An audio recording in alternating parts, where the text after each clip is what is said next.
Celebration হচ্ছে, সত্যি তাই। অক্টোবর মাসটা সত্যি সেলিব্রেশন। কারণটা আমি তোমাদেরকে জানিয়ে দিচ্ছি। আগের ভিডিওতে তোমরা বুঝতে পেরে গেছো যে আমার ছোট ছেলের বার্থডে, সেই জন্য ছোট্ট করে একটা বার্থডে সেলিব্রেশন করে নিলাম এই জন্য, কারণ ছোট ছেলে ভীষণই মানে এক্সাইটেড যে ওর বার্থডে হবে, কেক কাটবে, সবাই ওকে গিফট দেবে, ভীষণই খুশি।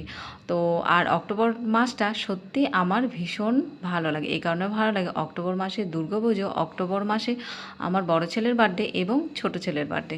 তো সেই অনুসারে অক্টোবর মাসটা সত্যি আমার কাছে একবারে উৎসবের থেকে কম নয়। পুরো মাসটাই সকাল থেকে শুরু করে রাত অবধি আমরা ভীষণে বাইরে ঘোরাফেরা করেছি, মন্দিরে গেছি, ভীষণই ব্যস্ত ছিলাম। আর রাত্রেবেলা এসে সব ডেকোরেশন কমপ্লিট করে সবাই মিলে একটা কেক এনে, কেক আনাই ছিল, সে অনুসারে আমরা সবাই কেক কেটে নিলাম। এটা হচ্ছে ফ্যামিলি ফাংশন, মানে 4 জন মিলে। তো সে অনুসারে আমরা কেকটি কেটে নিলাম, সোনাকে খাইয়ে দিলাম। সোনা তো ভীষণই খুশি, এত খুশি বলার মতো নয়।